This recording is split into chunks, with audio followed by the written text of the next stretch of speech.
و مہمانان گرامی اور میرے عزیز ساتھیوں، السلام علیکم ورحمۃ اللہ وبرکاتہ۔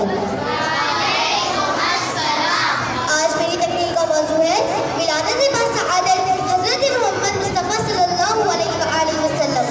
تو میں اپنی تقریر کو اس شعر سے شروع کرنا چاہوں گی۔